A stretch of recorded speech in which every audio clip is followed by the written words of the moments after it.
اعوذ باللہ من الشیطان الرجیم بسم اللہ الرحمن الرحیم ان اللہ وملائکتہ یصلون علی النبی یا ایہا الذین آمنوا صلوا علیہ وسلموا تسلیما اللہم صل علی سیدنا ونبینا وشفیعنا ومولانا محمد وعلی آل محمد وبارک وسلم۔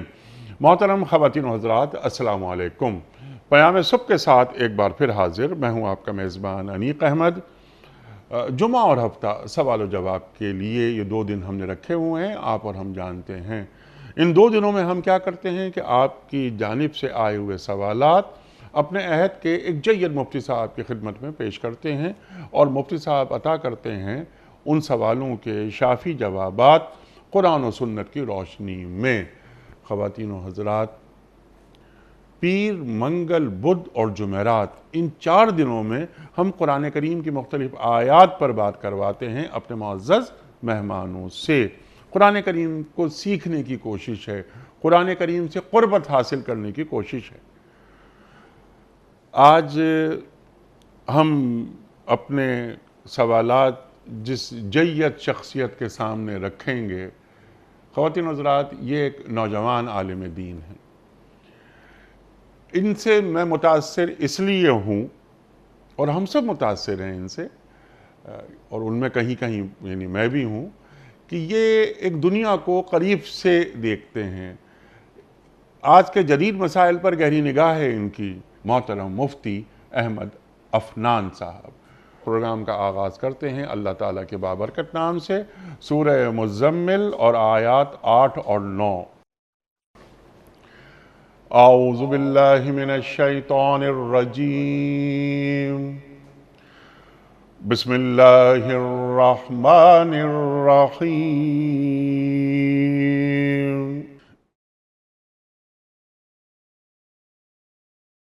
وَاذْكُرِ اسْمَ رَبِّكَ وَتَبَتَّلْ إِلَيْهِ تَبْتِيلًا رَبُّ الْمَشْرِقِ وَالْمَغْرِبِ لَا إِلَٰهَ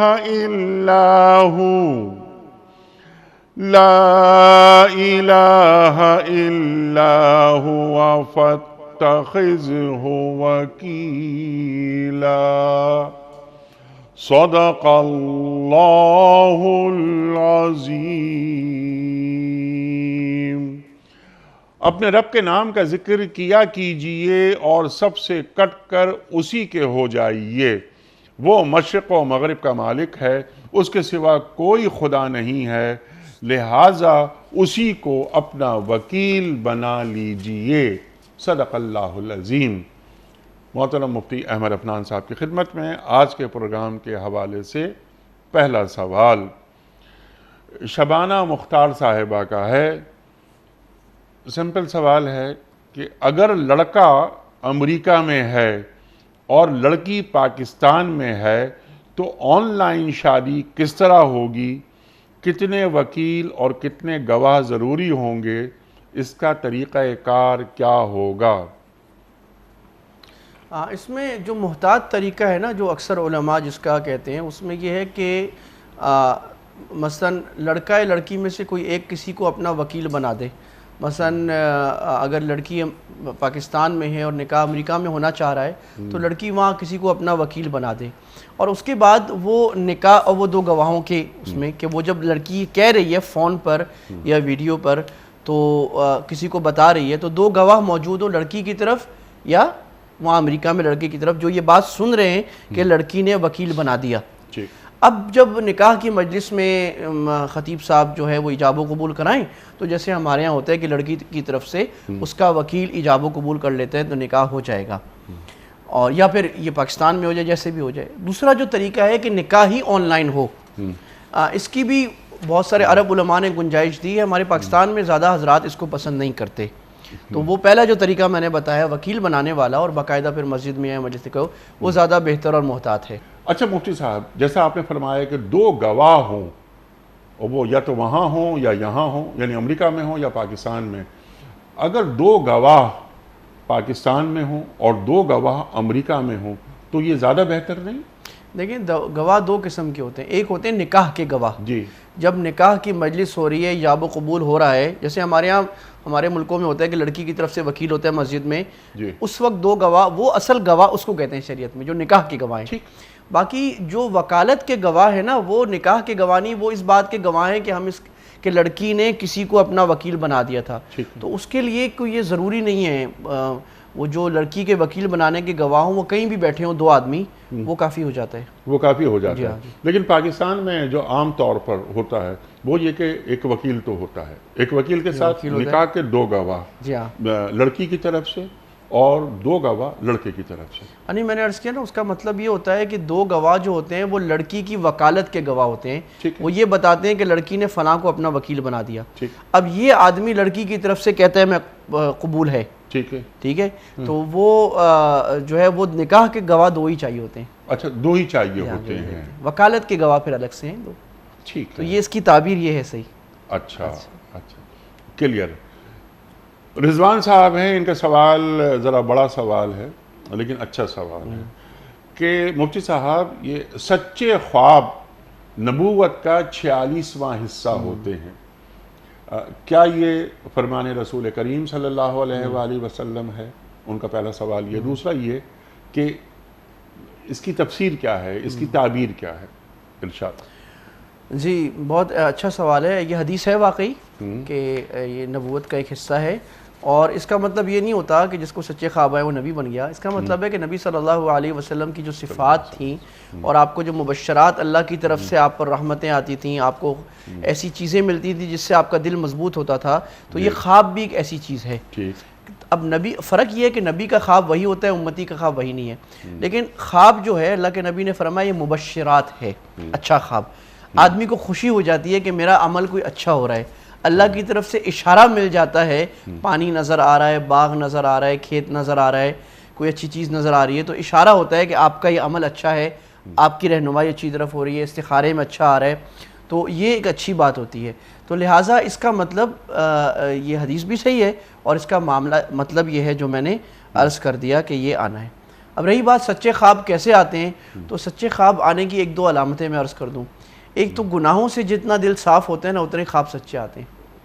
جن لوگوں کا دل میں گناہ نہیں ہوتے، بد نظری نہیں ہوتی، اور زبان کو اپنے اللہ کے ذکر سے معمور رکھتے ہیں، ان کا نفس پاک ہوتا ہے شیشے کی طرح، جتنا گدلہ کم ہوتا ہے اس سے خواب سیدھے سچے آتے ہیں. نمبر 2، سب سے سچے خواب سحری کے وقت آتے ہیں. اللہ کے نبی نے فرمایا اس کی وجہ یہ پیٹ خالی ہونا چاہیے.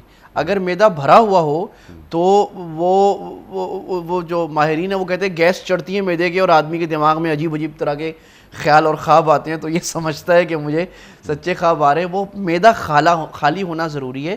رات کو کھانا کم کھایا ہو اور وقت سے کھایا ہو تو صبح سحری تک جو ہے وہ خواب صحیح آئے گا، کیونکہ پیٹ خالی ہو جاتا ہے. اور نمبر 3 یہ ہے کہ پھر وہ جو اس کا یعنی رات سوتے وقت اس کے دماغ میں کچھ بہت زیادہ چیزیں نہ گھوم رہی ہوں. جیسے ہمارے ہاں لوگ موبائل دیکھتے دیکھتے سوچیں، تو پھر خواب میں جو آئے گا موبائل آئے گا، یا کوئی مووی دیکھتے سوچ رہا ہے وہی چیز آئے گی. تو رات کو اگر اللہ کے ذکر کے ساتھ دعائیں پڑھ کے آدمی سویا ہے تو اس سے زیادہ امکان ہے کہ سچے خواب آئیں گے. اگر کسی کو سچے خواب نہیں آتے تو اس کے دین میں کوئی کمی نہیں واقع ہو رہی، لیکن آنا ایک ٹھنڈی ہوا کا جھونکا ہے، مبشرات ہے کہ اللہ تعالیٰ کی طرف سے ایک تائید اور اللہ کی طرف سے ایک رحمت اور اس کے اشارے مل رہے. سبحان اللہ سبحان اللہ سبحان اللہ سبحان اللہ. یہ اگلا سوال ہے مسز شوشب.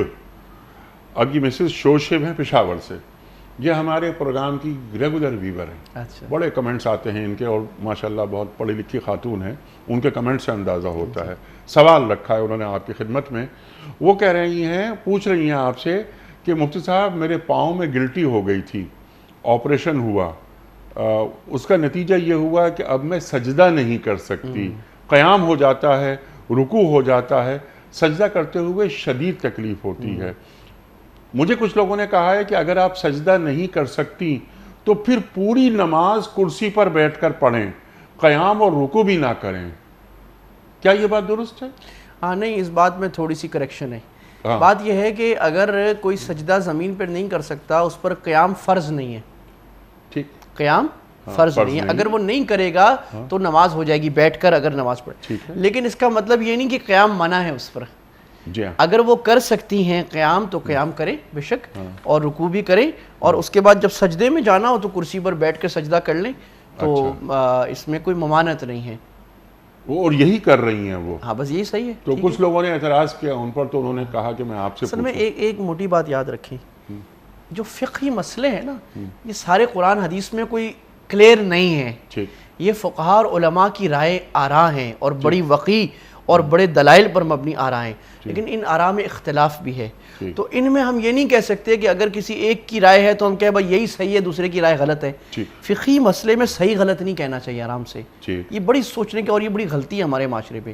ان کو بولیں کہ بھی فلاں مفتی صاحب کی رائے یہ ہے کہ آپ بیٹھ کے پڑھیں, تو ہو سکتا ہے وہ خاتون کہیں کہ جی نہیں فلاں مفتی صاحب کی رائے یہ ہے کہ میں کھڑے ہو کے پڑھوں, آپ اپنی رائے پہ چلیں میں اپنی, ہم دونوں ٹھیک ہے کوئی مسئلہ نہیں. رائے کا اختلاف اس کو برداشت کرنا اور دونوں کو حق پہ سمجھنا. فقہی مسائل میں حق و باطل ہوتا ہی نہیں ہے, اس میں بہتر اور اچھا اور زیادہ اچھا یہ ہوتا ہے. تو اس ٹھنڈے رویے سے ہم فقہی مسائل کو ہمیں ڈیل کرنا چاہیے. لوگ بہت غصے میں آ جاتے ہیں, بہت سختی کرتے ہیں, تم نے یوں نہیں کیا تمہاری نماز نہیں ہوئی, کوئی کہتا ہے یوں نہیں کیا نماز نہیں ہوئی. یہ چیزیں نہیں کرنی چاہیے, یہ ہمارے شریعت کے مزاج, سلف صالحین تابعین صحابہ کے مزاج کے خلاف ہے. سبحان اللہ سبحان اللہ سبحان اللہ. بس یہ کہ فوکس نماز پر کرنا چاہیے. ہاں نماز پڑھنی چاہیے. اب محمد الغزالی سے کسی نے سوال کیا, بڑا دلچسپ سے مجھے یاد آ گیا. شام کے بڑے عالم گزرے ہیں دمشق کے, میں دمشق میں پڑھا بھی ہوا ہوں. ان سے کسی نے کہا کہ شیخ ما حکم تارک الصلاۃ, نماز چھوڑنے والے کا کیا حکم ہے, بڑے غصے میں. اب ان کا وہ بولیں گے جہنمی ہے یہ ہے وہ ہے. تو شیخ نے کہا کہ نماز چھوڑنے والے کا حکم یہ اس کا ہاتھ پکڑ کے مسجد لے جاؤ. کیا بات ہے, سبحان اللہ سبحان اللہ سبحان اللہ سبحان. ہم چھوٹے چھوٹے مسئلوں میں لڑ رہے ہوتے ہیں, حل وہ نہیں ہوتا, حل تو سبحان اللہ سبحان اللہ سبحان اللہ. اور ایسی ترغیبات ہوں اور ایسی کشش پیدا کی جائے. اب آپ دیکھیے کشش پر یاد آ, ایک دم اچانک ذہن میں ایک بات آئی, یہ بات کہ ایک بہت خوش الحان قاری صاحب ہیں, یعنی جو امام صاحب ہیں. بعض لوگ ہم نے دیکھے ہیں اپنی اس زندگی میں کہ وہ مسجد نماز اس لیے پڑھنے جاتے ہیں کہ صاحب ان کی تلاوت بہت اچھی ہے. بعض مؤذن ایسے ہیں کہ جن کی اذان میں اتنی کشش ہے کہ مقتدی کے قدم خود بخود مسجد کی طرف اٹھتے ہیں. تو ایسا ماحول پیدا کر دیا جائے اور دین سے قریب لایا جائے, اور وہ جیسا آپ نے بات فرمائی نا کہ اس کا ہاتھ پکڑ کر تارک الصلاۃ کا, کہ اس کو مسجد سے اس کا رابطہ بحال کر دیا جائے. اللہ اکبر. فتوے لگانے سے تو ہر آدمی نہیں آئے گا, محبت سے آ جائے گا, محبت سے آ جائے گا. تو اس قسم کے پھر یہ اختلافات مخالفت میں تبدیل ہو جاتے ہیں. تو اختلاف اور مخالفت میں زمین آسمان کا فرق ہے. امام شافعی فرماتے ہیں, آپ نے جو بات فرمائی دیکھیے امام شافعی کا قول وہی بات جو آپ نے فرمائی کہ میرے نزدیک میری بات درست ہے, لیکن اس بات کا بھی احتمال ہے کہ آپ کی بات درست ہو. جی بالکل ایسے ہی ہے. اور امام شافعی فرما رہے ہیں اللہ اکبر اللہ اکبر اللہ اکبر. تو سامنے والی کی اور نیت پر کبھی شبہ نہیں کرنا چاہیے, اگر اس سے اختلاف بھی ہو کہ اس کی نیت بہت اچھی ہوگی, بلکہ یہاں تک کہ ہو سکتا ہے کہ یہ دین سے محبت مجھ سے زیادہ کرتا ہو. اللہ اکبر اللہ اکبر. شاہانہ عروج صاحبہ, سوال ان کا سماجی سوال ہے کہ شادی میں ایسی کون سی رسمیں ہیں جو ناجائز ہیں اور جن سے ہمیں بچنا چاہیے. یہ تو پورے پروگرام کا موضوع ہے, پورا بہت کتنا بڑا سوال ہے. اس کو کوشش کرتے ہیں مختصر کر دیں. دیکھیں شادی جو ہے نا اس کا اصول یہ ہے کہ تکلفات سے خالی ہو. بیہقی کی جو مشہور روایت ہے کہ اس کا ترجمہ میں اردو میں یوں کرتا ہوں کہ شادی جتنی سادی ہوگی اتنی ہی برکت والی ہوگی. یعنی شادی کے 3 نقطے آپ ہٹا دیں تو وہ برکت ہو جائے گی, اور جب بھاری کریں گے آپ تو اس میں برکت ختم ہو جائے گی. تو شریعت کا جو مزاج ہے وہ یہ ہے کہ نکاح آسان سے آسان تر ہو معاشرے میں. بالکل ایسا ہو کہ جیسے میں نے بازار جانا ہے اور کپڑے خرید کے لے آنے ہیں اور دکاندار راضی اور میں راضی, بس یہ جو بھاری بھرگم تکلفات ہم نے ڈال دیے ہیں کچھ ہندوانہ رسومات سے، کچھ اپنی طرف سے، کچھ ہماری چودراہٹ کی وجہ سے، کوئی ہمارے سٹیٹس کی وجہ سے، اس نے شادی کے ادارے کو مشکل کر دیا ہے، جس سے بدکاری عام ہو گئی ہے. ٹھیک. تو یہ شریعت کا مزاج ہے. اب اللہ کے نبی کی شادیاں آپ دیکھیں جی بھئی، شادی ہو گئی، راستے میں شادی ہو گئی. حضرت صفیہ رضی اللہ عنہا سے آپ کی شادی، بنو قریظہ پر حملہ ہوا، حضرت صفیہ لونڈی بن کے آئیں، اللہ کے نبی سے وہیں شادی ہو گئی، میں آزاد کرا دیا. رخصتی راستے میں خیمے میں ہو رہی ہے. اتنا انتظار کی بھی زحمت نہیں ہے کہ 2 دن بعد مدینہ پہنچ جائیں گے وہاں رخصتی، اور جیسے کوئی بڑا بیوٹی پارلر جانا ہے اور جناب ہال بک کرانا ہے، اور جناب میرا ہال تو 50 لاکھ کا تھا، آپ کا کتنے کا تھا، اور ہم نے تو جوڑے دیے تھے 10 لاکھ کے، آپ نے کتنے کے دیے تھے، اور ہم نے تو جناب 600 ڈبے دیے تھے، آپ نے کتنے دیے تھے، اور ہم نے وہ ہاتھ کیا کہتے ہیں وہ منہ دکھائی 5 لاکھ دی تھی، اور آپ نے منہ دکھائی کتنی دی تھی. ان تکلفات نے شادی کے بابرکت عمل کو مصیبت بنا دیا ہمارے معاشرے میں. جیسے ہندوؤں میں ہوتا ہے کہ باپ ساری زندگی بیٹی کے لیے پیسہ جمع کرتا ہے اور پھر جا کے باتیں سنتا ہے. تو خلاصہ یہ ہے کہ اس میں ایسے کوئی تکلفات نہ ہو. شادی کے انگریڈینٹس ہم سمجھ لیں جو شریعت نے لکھے ہیں موٹے موٹے. ایجاب اور قبول ہے، مہر ہے، جو شوہر کے پاس مہر ہونا چاہیے، ایک رسپیکٹیبل، نہ بہت زیادہ نہ بہت کم، اس لڑکی کے خاندان اور لڑکے کے سٹیٹس کے مطابق مہر ہو جائے گا. نفقہ سکنا دینے کا وہ قادر ہونا چاہیے، یعنی نفقہ مطلب ایک مناسب خرچ اس عورت کے خاندان کے حساب سے، اور ایک مناسب شیلٹر، چھت، مینٹیننس جس کو ہمارے لاء میں کہتے ہیں، مینٹیننس اینڈ شیلٹر، یہ اس کو دینے کے قابل ہو، اور وہ اتنی کمائی کر سکتا ہو کہ وہ بیوی کو 2 وقت کی روٹی کھلا سکتا ہے عزت کے ساتھ گھر میں. بس یہ شادی ہے، کافی ہے. ولیمہ کرنا ہے تو ولیمہ اللہ کے نبی نے ایک مرتبہ ایسا بھی کیا، حضرت صفیہ ہی کا، کہ سب کو بولا بھائی تمہارے پاس جو کچھ ہے لے آؤ. اللہ کے نبی کے پاس جو کھجوریں تھیں وہ ڈال دی، لوگوں نے اپنی چیزیں ڈال دی، بیٹھ کر کھا لیا، ولیمہ ہو گیا. اچھا اگر اللہ نے دیا ہے تو حضرت زینب بنت جحش رضی اللہ عنہ کا ولیمہ آپ نے اعلیٰ کیا، بکرا گوشت ووشت کھلایا آپ نے. تو جو ہے وہ کر دیا جائے. اب یہ انتظار کرنا کہ جناب لڑکا ٹانگوں پہ کھڑا ہو جائے گا، تو بھئی ابھی بھی ٹانگوں پہ کھڑا ہے، سر پہ تو نہیں کھڑا. 30 سال زندگی ہو جاتی ہے. عام ہمارے بہت سی برادریوں میں 30-35 سال کا، بھی میرے ایک دوست کی شادی 35 سال کا، 35 سال کا ابھی شادی کرے. لڑکیوں کی شادیاں 30. اللہ کے نبی نے فرمایا 3 چیزیں جب تیار ہوں تاخیر نہیں کرنا. نماز تیار ہو تاخیر نہیں کرنا، جنازہ تیار ہو تاخیر نہیں کرنا، لڑکی بالغ ہو جائے تاخیر نہیں کرنا. انکحوا الایام منکم، اللہ نے معاشرے کی ذمہ داری لگائی، تم غیر شادی شدہ لڑکوں لڑکیوں کی شادیاں کراؤ. یعنی یہ معاشرے کے ذمے ہیں کہ ہماری ایسی آرگنائزیشنز ہوں، ایسے ادارے ہوں جو ان لڑکیوں کو، لڑکوں کو، بچوں کو سپورٹ کریں جو شادی کے اخراجات نہیں ہیں جن کے بارے میں. اور یہ بھی کتنا بھاری ہو گیا آج، جو ہماری بہت ساری میمن برادریوں میں، ہماری چنوٹی برادری میں لڑکیوں کی شادیاں کراتے ہیں. وہ جی 5 لاکھ 10 لاکھ دینا ہے جی لڑکے کو گھر دینا ہے، لڑکے کو جناب فریج دینا ہے. یہ کیا خساست ہے. تو لہٰذا کچھ سوال ہے. اچھا اس میں دیکھیں سٹینڈ لڑکے والوں کو لینا پڑے گا، لڑکی والے بیچارے نہیں لے سکتے. اگر آپ نے ایک رسم توڑ دی، اللہ کے نبی کے حدیث کے مطابق 100 شہیدوں کا ثواب ملے گا. 100 شہیدوں کا. من احیا سنتی عند فساد امتی فلہ اجر 100 شہید. تو آپ بسم اللہ کریں. اپنے پوچھنے والی جو ہیں، آپ اپنے بیٹے کی شادی، اپنے بھائی کی، اپنے پوتے کی شادی، آپ کہیں ہم سنت کے مطابق علماء سے پوچھ کر. علماء سے پوچھتے نہیں، نکاح پڑھانے بلا لیتے لوگ. مجھے تو میں تو نکاح نہیں پڑھا، مجھے کوئی نکاح پڑھانے بلایا، میں کہا میں نکاح نہیں پڑھاؤں گا، میں 10 منٹ 15 منٹ کی بات کروں گا کہ شادی کیسے کرنی ہے، سنت کیا ہے اور غلط طریقہ کیا ہے.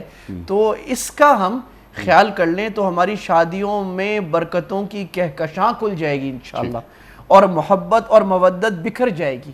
جب ہم تکلفات اور دنیا کے مال اور عزت اور شہرت پر شادی کا معیار رکھتے ہیں تو وہ شادی ہوتے ہی خراب ہونا شروع ہو جاتی ہے.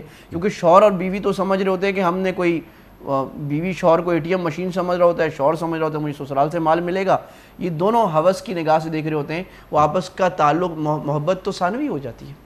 سبحان اللہ. اب یہاں پر کچھ باتیں جو آپ نے بہترین بات یہ فرمائی کہ کچھ چیزیں، کچھ کلچر، کچھ وہ ثقافت، کچھ ہندوستانی رسومات آ گئی ہیں، یہ سب چیزیں آلودگیاں ہیں. یہ ہمارا دین کسی اور طرح نکاح کو دیکھنا چاہتا ہے. وہ نکاح انتہائی بابرکت ہے کہ جس میں کم سے کم خرچہ ہوا ہو. ٹھیک ہے نا مفتی صاحب؟ یہ ایک تصور ہمارے پاس یہ آ گیا ہے، راسخ ہو گیا ہے، پکا ہو گیا ہے کہ دلہن، لڑکی والے بھی کھانا ضرور کھلائیں گے. ولیمہ بالکل سنت ہے.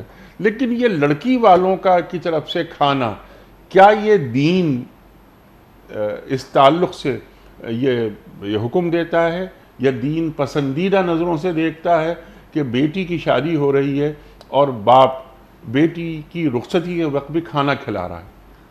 نہیں، بالکل دین کا کوئی حکم نہیں ہے. اور ولیمہ کا تعریف یہ ہے، ولیمہ شادی کے کھانے کو کہتے ہیں. ٹھیک ہے. وہ لڑکا پہلے کرائے بعد میں کرائے، سنت یہ ہے کہ بعد میں کرائے نکاح کے اور رخصتی کے بعد، تو وہ ولیمہ ہو جائے گا. لڑکی والوں پر شریعت نے ایک پائی کا کوئی خرچہ نہیں رکھا.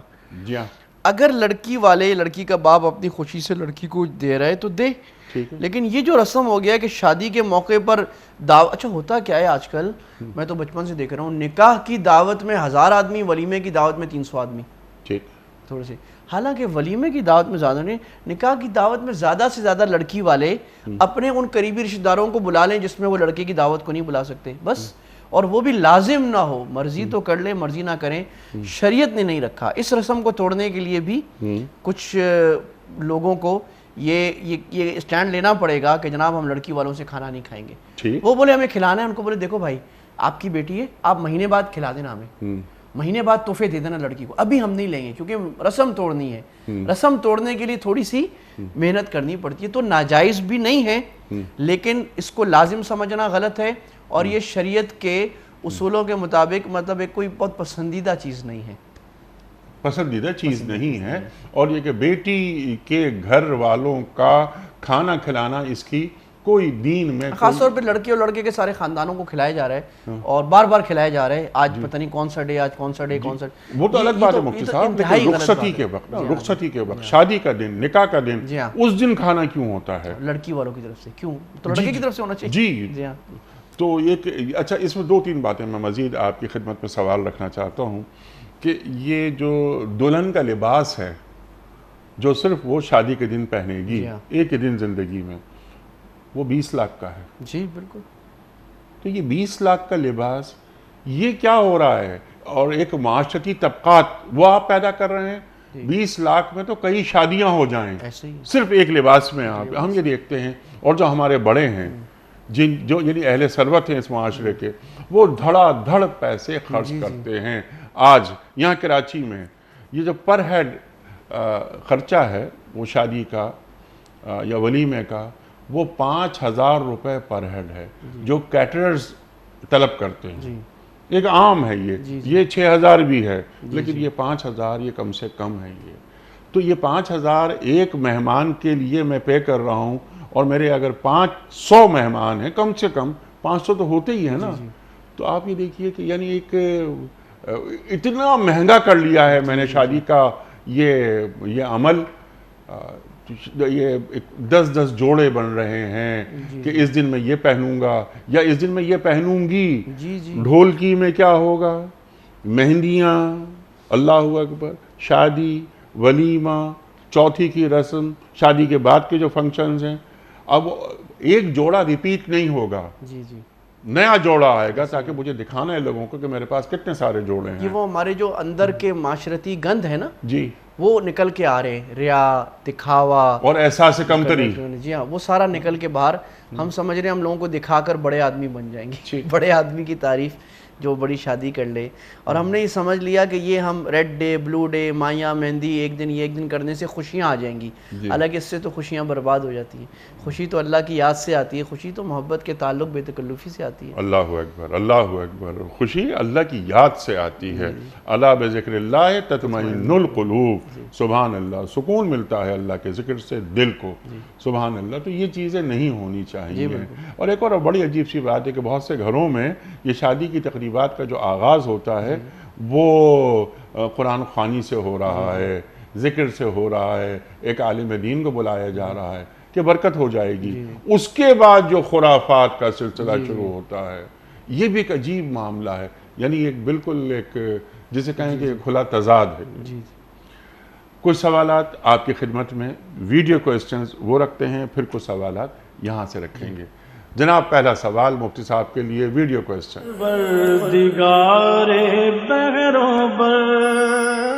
السلام علیکم. مفتی صاحب سے ہمارا یہ سوال ہے کہ ولیمے میں سلامی دینے کی شرعی حیثیت کیا ہے؟ یہ جو ہم بات کر رہے تھے ابھی اس میں ایک چیز اور یہ دیکھیے، یہ ذہن میں نہیں آئی تھی بات، یہ جو سلامی لفافے جو دیے جاتے ہیں اس کی کیا حیثیت؟ دیکھیں یہ ساری وہی غلط رسومات ہیں کہ جس نے ہم بات کر رہے تھے کہ ہماری شادی کے بابرکت بے تکلف مبارک نظام کو آلودہ کر کے اس کو ایک بوجھ، ایک مشکل، ایک مصیبت بنا دیا ہے۔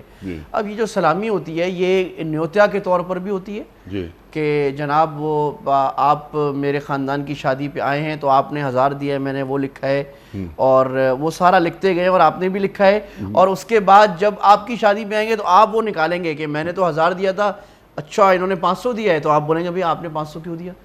اس کو علماء نے کہا سود ہے، کیونکہ اب آپ تحفہ محبت کے لیے نہیں دے رہے، آپ اس لیے دے رہے ہیں کہ میں جو دے رہا ہوں کہ، اور باقی جو یہ سلامی وغیرہ دینا ہے یہ سب ایک غلط رسم ہے، بدعت ہے، گناہ ہے، نہیں کرنا چاہیے۔ محبت سے جو تحفہ بغیر دکھاوے کے، بغیر کسی رسم سے مجبور ہو کے ہو، وہ صحیح ہے۔ تو یہ تحفوں کا اس طرح دکھاووں کے ساتھ تبادلہ، چاہے کیش، چاہے مٹھائیاں، چاہے جوڑے، یہ سخت واجب الترک ہے، اور اس کو ختم کرنے میں برادریوں کو اور برادری کے بڑوں کو کردار ادا کرنا چاہیے۔ اور بعض برادریاں ماشاءاللہ میرے علم میں ہیں، مومن برادریوں میں خاص چند، انہوں نے یہ طے کیا ہوا ہے کہ ہماری شادیوں میں ایک دعوت ہوگی یا 2 ہوں گی، اور کوئی بھاری تحفے نہیں دے گا، اگر کوئی کرے اسے بائیکاٹ کر لیتے ہیں، کہتے ہیں ہم تمہاری شادی پہ نہیں آئیں گے۔ اس قسم کا بولڈ اسٹیپ ہمیں لینا پڑے گا۔ اور دیکھیں یہ دنیا میں کوئی بھی یہ پاگل پن نہیں کرتا۔ آپ گوروں کو دیکھیں، ان کے پاس ہم سے زیادہ پیسے ہیں، وہ شادی کا جوڑا بھی کرایہ کا لاتے ہیں، اور بس ایک بوٹ میں بیٹھ کے ایک کسی جگہ بیٹھ کے بس 50-100 آدمیوں کی دعوت ہو گئی، وہ شادی ختم ہو گئی۔ یہ تو ہم نے مصیبت پالی ہے جو شریعت کے بھی خلاف، دنیا میں آگے بڑھنے کے رویوں کے بھی خلاف ہے، اور ہم اپنا ایک مذاقہ بناتے ہیں اور خود اپنے ہاتھ سے ایسی چیز کھودتے ہیں جس سے ہم خود بعد میں پریشان رہتے ہیں پھر۔ بالکل، تو اس سے مکمل گریز کی ضرورت ہے، شدید ضرورت ہے۔ اگلا سوال مفتی صاحب کے لیے۔ السلام علیکم مفتی صاحب، میرا ایک سوال ہے کہ قرآن پاک کی آیت موبائل فون سے ڈیلیٹ کرنا کیسا ہے؟ جناب دیکھیں آپ جب قرآن مجید کی آیت موبائل سے کوئی ڈیلیٹ کر رہے ہوتے ہیں تو وہ آپ قرآن نہیں مٹا رہے ہوتے، وہ تو ظاہر ہے ایک ورچوئل آپ کے پاس ٹیکسٹ آ رہے ہیں، اور اسی طرح علماء نے کہا ہے کہ موبائل میں جو قرآن ہے یہ قرآن نہیں ہے، مثلا آپ بغیر وضو بھی اس کو پڑھ سکتے ہیں، کیونکہ وہ ایک عکس ہے اس کے اندر آپ کا، اصل تو صفحے پر جو ہے وہ اس کا قرآن کا حکم ہے، لہٰذا ظاہر ہے اگر آپ ڈیلیٹ نہیں کریں گے تو وہ تو موبائل بھر جائے گا، میموری آپ کا مسئلہ ہو، لہٰذا آپ یہ فلیش سے اس کو ڈیلیٹ کر سکتے ہیں، کوئی حرج کی بات نہیں، کوئی اس میں قباحت نہیں ہے، کوئی گناہ نہیں ہے، نہیں کوئی گناہ نہیں، کوئی گناہ نہیں ہے۔ اگلا سوال مفتی صاحب کے لیے۔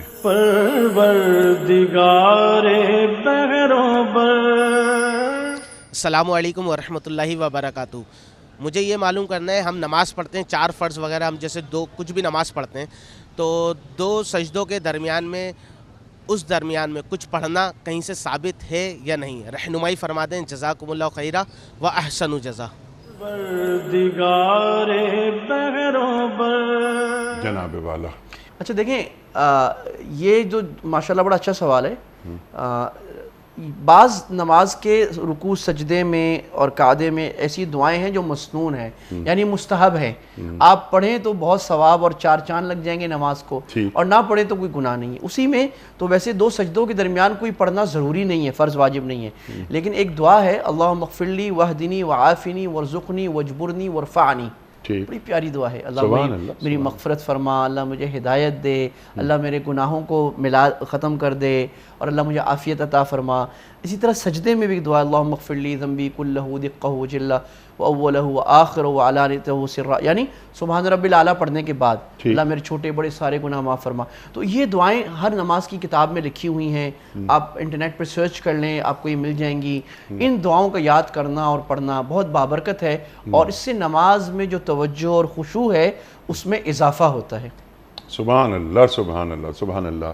اچھا مفتی صاحب، وہ خواہ فرض نماز ہو یا سنت یا نفل، اس میں کوئی اگرچہ فقہاء نے لکھا ہے کہ فرض میں یہ، بعض فقہاء نے لکھا ہے کہ فرض میں یہ نہ پڑھیں، لیکن صحیح بات یہ ہے کہ اگر وقت ہے، اتنا وقت 2 سجدوں کے درمیان میں مل رہا ہے تو پڑھنے میں کوئی حرج نہیں ہے۔ کوئی حرج نہیں. بہت ساری باتیں اس ذیل میں ہیں لیکن میں چاہتا ہوں اگلا سوال رکھوں آپ کی خدمت میں کیونکہ موٹی موٹی باتیں آپ نے سب بیان فرما دی. اگلا سوال مفتی صاحب کے لیے. پروردگار بحروں بر. السلام علیکم مفتی صاحب.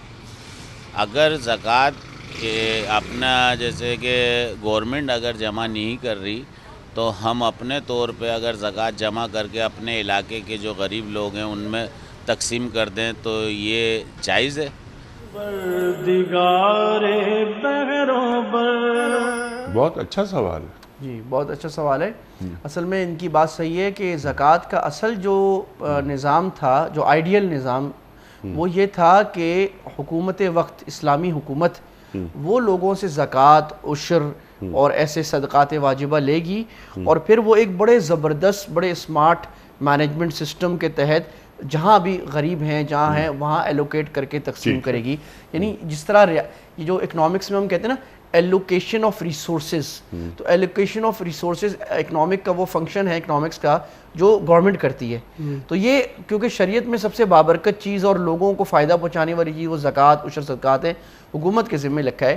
اور اللہ کے نبی صلی اللہ علیہ وسلم کے زمانے میں عاملین ہوتے تھے, یعنی جو لوگ زکوٰۃ کلیکٹرز آپ کہہ لیں, وہ جا کے زکوٰۃ اور عشر یہ چیزیں کلیکٹ کیا کرتے تھے اور پھر آپ صلی اللہ علیہ وسلم اس کو غربا میں, فقراء میں, بیواؤں میں, علاج میں, ہر جگہ اس کو لگایا کرتے تھے. لیکن اگر حکومت یہ کلیکٹ نہیں کر رہی, سوال یہ ہے نا, یا کلیکٹ یا حکومت کا نظام اتنا زیادہ خراب ہو گیا ہے جس کا سب کو پتہ ہے, تو اس صورت میں کیا حکم ہے؟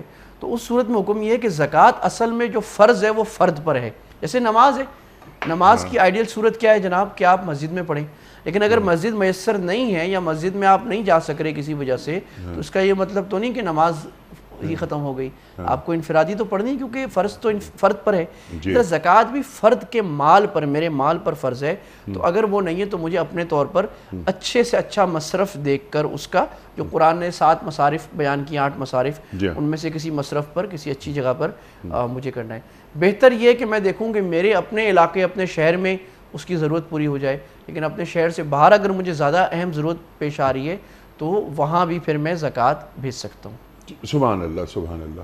یہ جو سوال انہوں نے کیا, اس ذیل میں ایک بات ذہن میں آ رہی ہے کہ علاقے سے زکوٰۃ جمع کی اور علاقے کے ہی غربا مستحقین میں وہ زکوٰۃ تقسیم کر دی. وہی زکوٰۃ اگر ہم علاقے کے ہاسپٹلز میں ایک زکوٰۃ کا جو ایک فنڈ ہے اس میں دے دی جائے کہ یہاں کے غریب مستحقین, وہ لوگ مفلس نادار لوگ جن کے پاس علاج کے لیے پیسے نہیں ہیں, وہ جائیں اور اس زکوٰۃ کے پیسوں سے اپنا علاج کرا لیں, تو کیا اس قسم کا فنڈ یا زکوٰۃ کے پیسے ہاسپٹلز کو دیے جا سکتے ہیں؟ دیکھیں, زکوٰۃ کے پیسے ہر خیر کے کام میں جہاں غریبوں کو کوئی سروس, کوئی چیز مل رہی ہے وہاں دی جا سکتے ہیں. چاہے ہاسپٹل ہے, ہاسپٹل میں بھی دی جا سکتی ہے, مدرسے میں بھی دی جا سکتی ہے, اسکول اگر غریب بچوں کو پڑھا رہے ہیں وہاں بھی دی جا سکتی ہے, جو ٹرسٹ راشن تقسیم کر رہے ہیں, کچھ بھی کپڑے دے رہے ہیں, ان کو بھی دی جا سکتی ہے. بس شرط یہ ہے کہ وہ ہاسپٹل, وہ ٹرسٹ, وہ آرگنائزیشن, اس نے اپنا نظام زکوٰۃ کا کسی عالم سے, کسی مفتی صاحب سے ویٹ کرا لیا ہو, ان سے انہوں نے اپروو کرا کے دکھا لیا ہو. کیونکہ زکوٰۃ بہرحال ایک ذمہ داری کی چیز ہے. وہ یہ نہ ہو کہ وہ کسی غیر مستحق زکوٰۃ کو دے دے زکوٰۃ, یہ نہ ہو کہ وہ زکوٰۃ صحیح طرح وصول نہ کرے.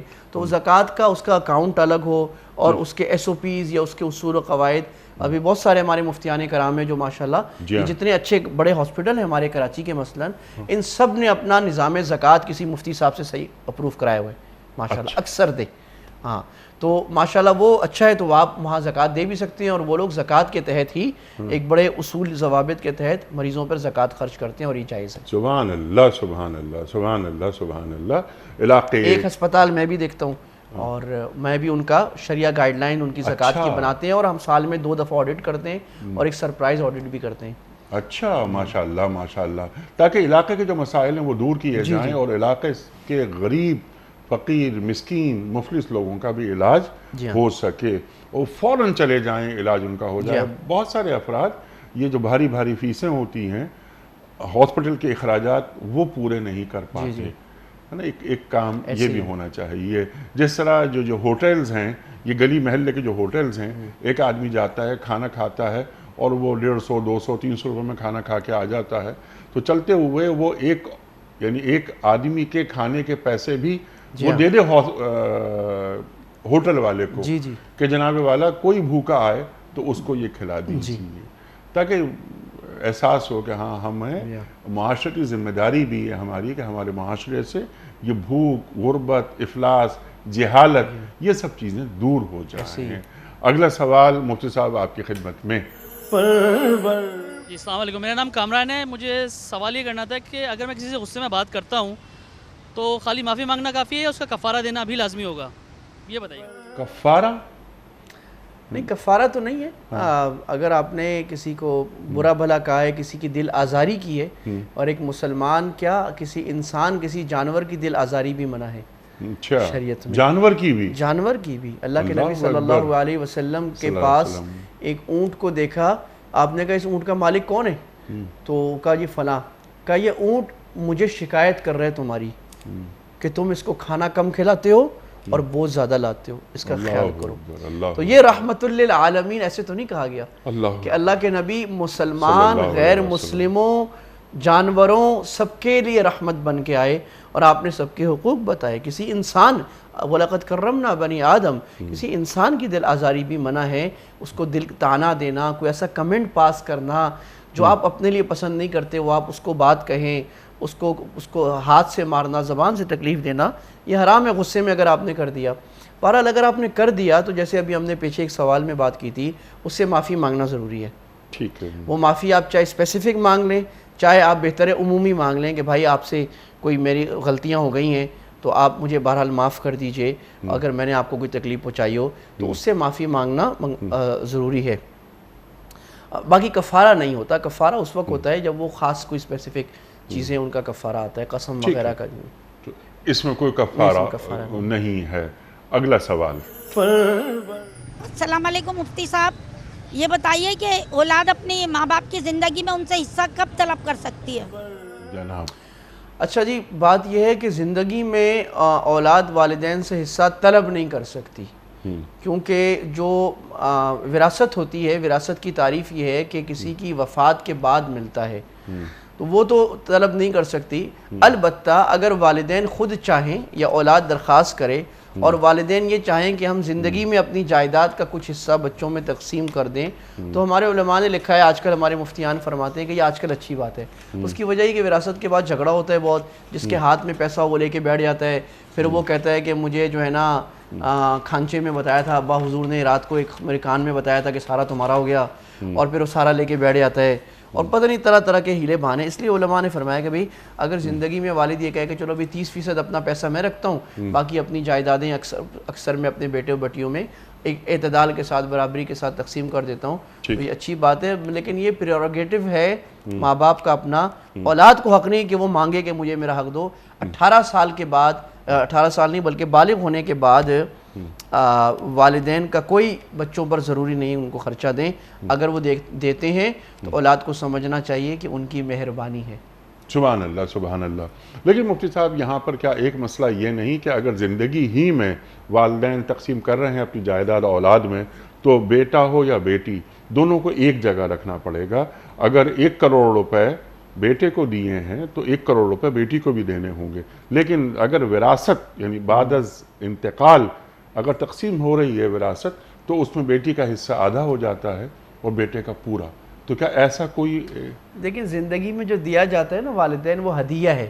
ہدیے میں حضور صلی اللہ علیہ وسلم نے فرمایا برابری ضروری ہے، لیکن ہمارے فقہاء میں، ہمارے حنفی فقہاء میں ہی امام محمد اور امام یوسف کی رائے میں تھوڑا وہ ہے، تو ایک امام کہتے ہیں کہ بھئی آپ دونوں کو برابر دیں، لیکن ایک دوسرا قول یہ بھی ملتا ہے کہ آپ اسی وراثت کی ترتیب کے مطابق لڑکے کو 2 گنا اور لڑکی کو 1 حصہ بھی دے سکتے ہیں۔ اگرچہ بہتر یہ ہے آپ برابر دیں، لیکن اگر کوئی اتنا دینا چاہتا ہے وہ بھی ناجائز نہیں ہے، کر سکتا ہے۔ اچھا، کر سکتا ہے، بالکل کر سکتا ہے، اجازت ہے، اس میں وسعت ہے، کوئی بات۔ ٹھیک ہے۔ راشدہ عبدالغنی کراچی سے، میرے شوہر نے مجھے جو مہر کی رقم دی تھی اس کا میں نے زیور بنا لیا تھا، اس کے بعد انہوں نے اس زیور پر زکوٰۃ ہی نہیں دی۔ انہوں نے یہ سوچا کہ یہ مہر کی رقم سے جو زیور وغیرہ بنتا ہے اس پہ زکوٰۃ نہیں ہوتی، تو اب میں کیا کروں؟ اور کیا میری یعنی مجھ پر زکوٰۃ واجب ہوتی ہے؟ میں کیسے زکوٰۃ دوں گی اس پر؟ اگر وہ زیور سونے کا 7.5 تولہ جی سونے ہاں۔ سے زیادہ تھا تو اس پر اب زکوٰۃ ساری کیلکولیٹ کر کے پچھلے سالوں کی بھی دینی ہے. آپ کیلکولیٹ آج کر لیں کتنی بنتی ہے, آہستہ آہستہ دینا شروع کر دیں جتنی اپنی طاقت کے مطابق.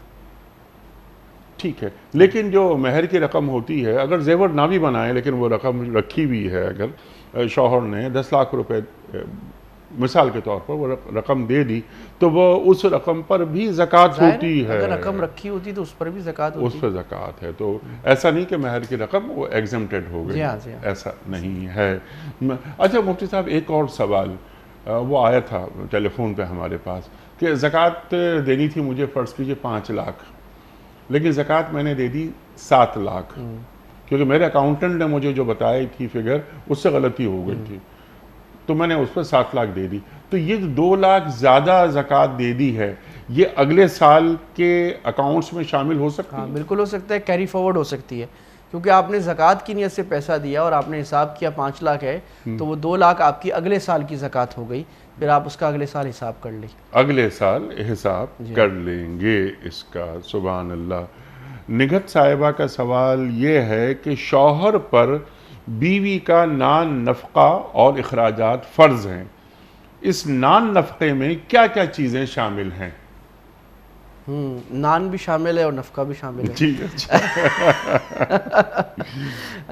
دیکھیں یہ جو ہے نا قرآن مجید نے اس کو کہا بالمعروف, جی عرف کے مطابق. ٹھیک. تو اس میں لڑکی کے خاندان کو دیکھا جائے گا کہ بھئی اس لڑکی کے خاندان میں کتنا عام طور پہ نفقہ دیا جاتا ہے, فیملی سٹیٹس, اور لڑکے کی مالی حالت دیکھی جائے گی کہ لڑکے کی مالی حالت میں اور لڑکے کے جو قریبی باپ کے خاندان کی طرف سے لوگ ہیں ان میں ایک اپنی بیوی کو کتنا خرچہ دیا جاتا ہے, اتنا خرچہ دینا ہے جس میں اس کا ایک سہولت کے ساتھ گزارا ہو جائے, یہ نفقہ دینا ہے.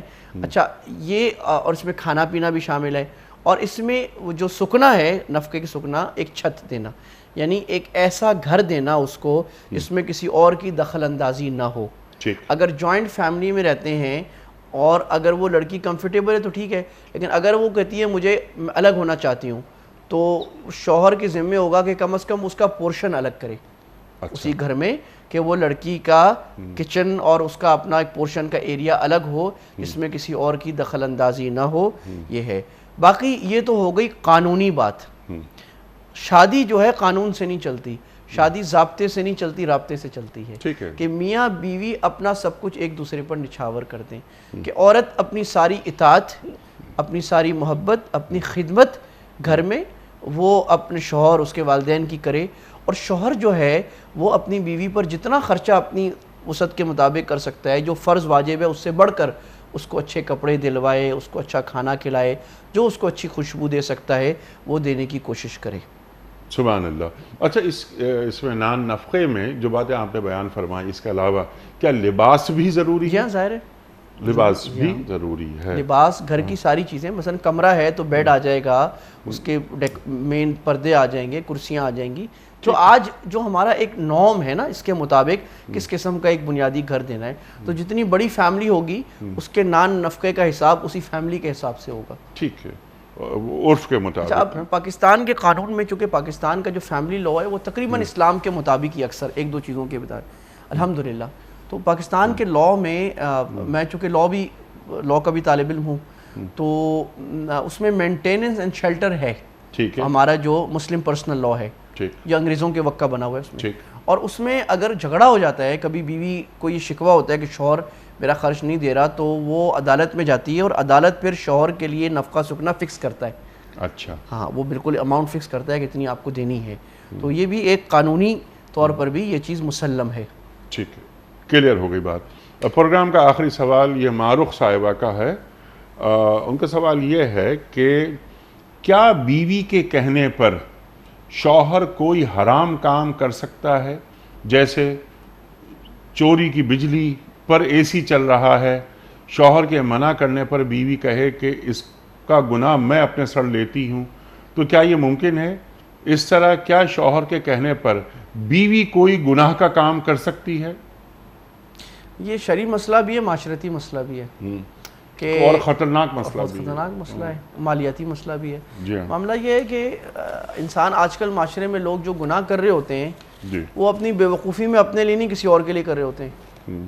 وہ اپنی بیوی کے لیے گناہ کر رہا ہے، اس لیے کما رہا ہے زیادہ ٹھیک ہے کہ آج جو ہے نا بیگم نے فرمائش کی اس کو میں نے شاپنگ میں ہی لے کے دینا ہے، ٹھیک ہے تو وہ بیچارہ رشوت لے رہا ہے، افسر ہے، کوئی بیٹھ کے کوئی دو نمبری کر رہا ہے، جھوٹ کا سودا کر رہا ہے، تو وہ اس کو یہ پتہ نہیں ہے کہ میں بیوی کے لیے تو کر رہا ہوں، قیامت میں اس بیوی نے میرے ذرا کام نہیں آنا۔ یوم یفر المرء من اخیہ وصاحبتہ واخیہ، بیوی بھاگے گی، میں جانتی نہیں اس کو۔ ٹھیک ہے جس بچے کی تعلیم کے لیے یا بچے کو خوش کرنے کے لیے نئے کھلونے حرام کھا رہے ہیں یا حرام کام کر رہے ہیں، وہ بچہ اپنے باپ سے بھاگے گا قیامت میں، ٹھیک ہے وہ تو قبر اپنی ہے۔ تو لہٰذا بھائی حدیث میں لا طاعۃ لمخلوق فی معصیۃ الخالق، اللہ کی نافرمانی میں کسی مخلوق کی بات ماننا حرام ہے، لا طاعت، بالکل۔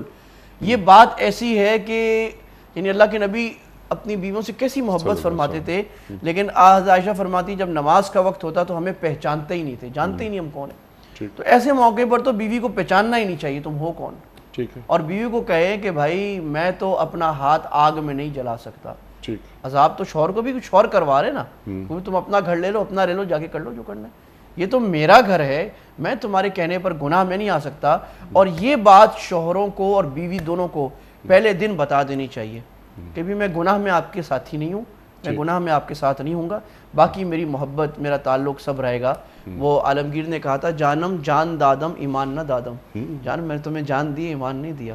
تو یہ بات آج شوہروں کو بیویوں کو سمجھا دینی چاہیے کہ آپ کی وجہ سے ہم حرام کام نہیں کریں گے، آپ کو ہمارے ساتھ نہیں رہنا آپ جا سکتے ہیں، ہم حلال آپ کو کھلانے کی کوشش کریں گے، اور حلال تھوڑا ہی ہوتا ہے، بہت زیادہ ہوتا نہیں ہے۔ تو اسی طرح چوری کی بجلی کی جو بات کی، یہ ہم نے پہلے بھی ایک سوال میں بات کی تھی کہ یہ پوری قوم کی چوری کی آپ نے، جی ہاں یہ آپ نے کوئی کئی کی چوری نہیں کی ہے، یہ آپ نے پوری قوم کی چوری کر لی ہے 22 کروڑ کی۔ اب آپ اس کا حساب قیامت میں کیسے دیں گے؟ لہٰذا یہ حرام ہے اور سخت حرام ہے، اس کا دنیا میں بھی وبال ہے، آخرت میں بھی وبال ہے۔ آپ کو جتنی آپ کی چادر ہے اتنا پاؤں پھیلائیے، اور جب تک ہم یہ کام کرتے رہیں گے ہم دنیا میں باعزت زندگی اور باعزت قوم کبھی بھی نہیں بن سکیں گے۔ ہمارے بے عزت بننے کی وجہ ہمارے اپنے افعال ہیں، امریکہ اور یہودی نہیں ہیں۔ جب تک ہم اس کی اصلاح نہیں کریں گے ایز اے معاشرہ تو نہ حکومت اچھی آئے گی، نہ ہمیں اللہ سبحانہ و تعالیٰ برکت اور عزت دیں گے۔ اللہ تعالیٰ ہمیں اپنی اصلاح اور اپنی اصلاح کی فکر کی توفیق عطا فرمائے۔ سبحان اللہ سبحان اللہ۔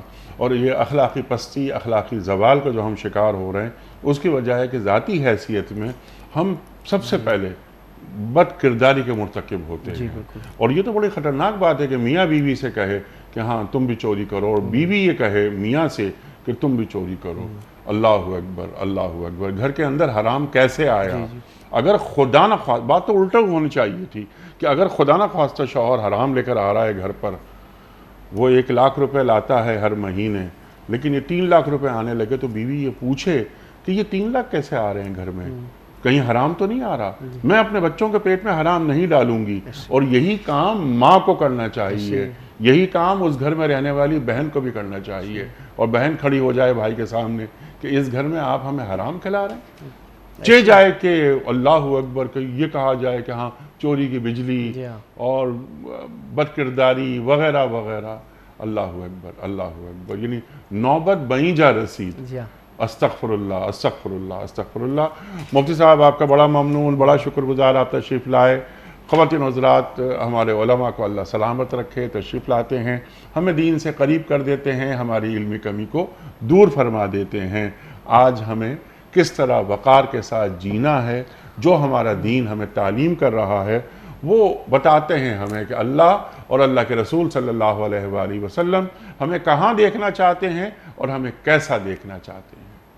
وقت مکمل ہوا آج کے پروگرام کا۔ آپ اور ہم جانتے ہیں کہ پیام صبح کا اختتام ہوتا ہے روزانہ ایک قول پر، اور وہ قول ہوتا ہے صاحب نہج البلاغہ امیر المومنین حضرت علی مرتضیٰ کرم اللہ وجہہ کا۔ آپ فرماتے ہیں کہ موت میری زندگی کی حفاظت کرتی ہے، موت میری زندگی کی حفاظت کرتی ہے۔ سبحان اللہ سبحان اللہ۔ اپنے میزبان انیق احمد کو کل تک کے لیے اجازت دیجیے۔ خدا حافظ۔ پروردگار